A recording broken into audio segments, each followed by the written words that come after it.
Mike, one thing about technology, there's always a new innovation, and this puts a lot of pressure on you as the CEO. What do you think is the most important thing you need to do as a leader to be successful? The most important thing I have to do is communication. I have to communicate with our customers to see where they're going. I have to communicate with our suppliers to see what they need from us to be successful.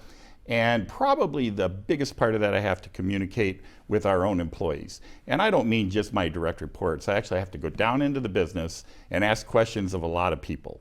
And sometimes that's uncomfortable because they're not used to the CEO walking around and saying, hey, what do you think about X, Y, Z? It puts them on the spot.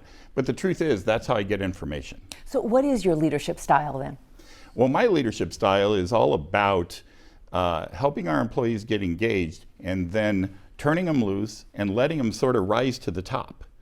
Arrow wouldn't be successful today if it wasn't for all 18,000 people pulling their weight. And that's what we need.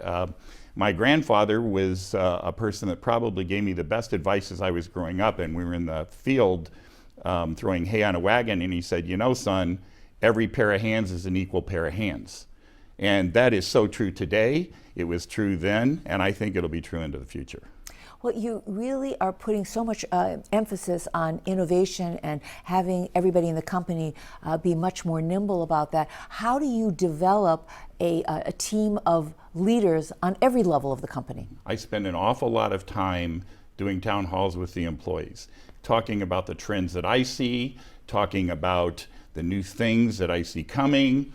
And it would be amazing. After these town halls, I'll get 200 or 300 emails of people agreeing or disagreeing with me or saying, could you look at it a little different? And that's really what I'm looking for, is feedback and direct feedback sometimes. With this philosophy that you have, does it influence who you hire and who you let go? Of course. All I want to hire are people that are better than me. And, you know, a lot of people say that, but I firmly believe that. How do you find those people? What is your key question that you ask in an interview when you're looking for these leaders? What do you want to be doing 5 years from now? It's a very simple question. That will tell me whether or not they have the vision to see where technology is headed. So you've been in business a really long time. Your career has taken you to so many different levels of leadership along the way.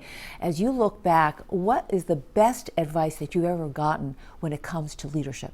The best advice I got on leadership was to always make sure that whatever I'm asking somebody to do, I would do myself. It's guiding somebody to make sure I get the best out of them. And the only way that I can do that is if I respect their position and I respect what they're doing. And when there's 18,000 people in there, whether it's the janitor or a VP of sales, I want clarity in what their work is every single day.